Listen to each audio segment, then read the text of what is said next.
36 कॅमेरे, 11 कर्मचारी, तरीही डाव साधला. ग्राहक बनून आल्या, 1.5 किलो सोनं चोरून गेल्या. बुरखा घातलेल्या 3 महिलांसह 5 जण सराफा दुकानात ग्राहक बनून आले. तब्बल 20 ते 25 मिनिटे दागिने पाहिले. सेल्समन बाजूला गेला. हीच संधी साधून महिला काउंटरजवळच खाली बसली.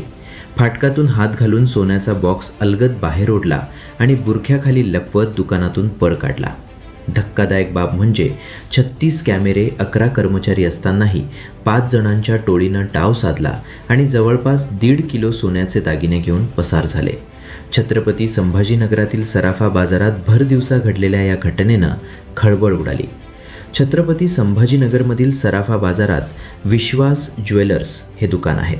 दुपारी 2:30च्या सुमारास एक बुरखा घातलेली महिला दागिने खरेदीसाठी म्हणून दुकानात आली.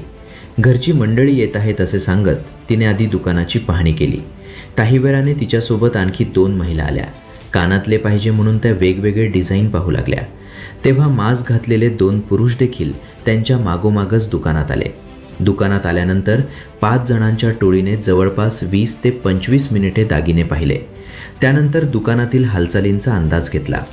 दुसरे दागिने दाखवण्यासाठी सेल्समन बाजूला गेला आणि महिलेनं डाव साधला. हळूच काउंटरजवळ जाऊन खाली बसली आणि फाटकातून हात घालत सोन्याचा बॉक्स बाहेर ओढला. बॉक्स बुरख्यात लपवताच एकामागे एक 5ही जण दुकानातून बाहेर पडले. दुकानातील चोरीचा संपूर्ण थरार CCTV कॅमेऱ्यात कैद झाला. चोरी केल्यानंतर देखील ही टोळी थेट पसार झाली नाही, तर गांधी पुतळ्याच्या दिशेने गेली. त्यानंतर पुन्हा दुकानासमोरून जात आतली परिस्थिती पाहिली. आपल्या मागे कोणी लागले नसल्याची खात्री करून ते सिटी चौकाच्या दिशेने निघून गेले. सिटी चौकातून 2 रिक्षा केल्या.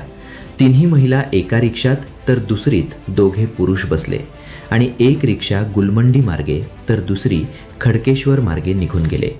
विश्वास ज्वेलर्समध्ये तब्बल 36 CCTV कॅमेरे आणि 11 कर्मचारी होते. तरीही सेल्समनची नजर अवघ्या काही क्षणांसाठी दुसरीकडे गेली आणि बुरखाधारी महिलेनं तेवढ्यात डाव साधला. CCTVत हा सगळा थरार कैद झाला आहे. या प्रकरणी सिटी चौक पोलीस ठाण्यात गुन्हा नोंद झाला असून पोलिसांची 3 पथके टोळीच्या मादावर आहेत.